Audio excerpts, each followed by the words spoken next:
ఏదైతే ఈ అంగన్వాడీ కార్యకర్తలు అందరూ ఉన్నారో వారికి జీవో నెంబర్ MS 8 ప్రకారం 62 ఇయర్స్ పూర్తి చేసిన వాళ్ళందరికీ కూడా అంగన్వాడీ వాళ్ళకి గ్రాడ్యుయేటీ ఇవ్వడం జరుగుతుంది అధ్యక్ష.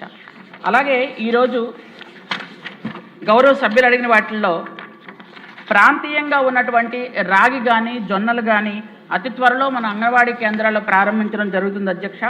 అలాగే సభ్యులు చెప్పారు అంగన్వాడీ సెంటర్స్ ఎంతకు పూర్వం అంటే టీచర్లు వచ్చినా రాకపోయినా మనకు తెలిసేది కాదు అధ్యక్ష.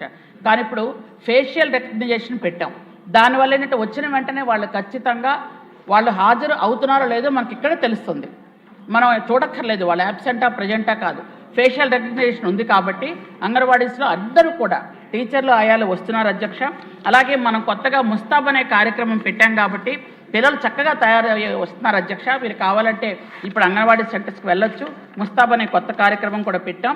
అలాగే జనాభాకి తగ్గట్టుగానే మనం సెంటర్స్ని తిరిగి రీఆర్గనైజేషన్ కూడా చేస్తున్నాం అధ్యక్ష. ఏమైనా ఎక్కడైనా సెంటర్స్ ఎక్కువ కావాలి అంటే ఇవ్వడానికి కూడా ప్రయత్నం చేస్తున్నాం. అలాగే ఈ బిల్డింగ్స్ కానీ టాయిలెట్స్ కానీ ఇవన్నీ కూడా దశల వారీగా పూర్తి చేయాలన్న ఉద్దేశంతోనే మనకు ముందుకు వెళ్ళడం జరుగుతుంది అధ్యక్ష. దాదాపుగా 545 బిల్డింగ్స్ ప్రజెంట్ రిపేర్లో ఉన్నాయి. వాటిని కూడా రిపేర్ చేయాలనే ఉద్దేశంతో మనం ప్రభుత్వానికి కూడా నివేదిక ఇవ్వడం జరిగింది అధ్యక్ష.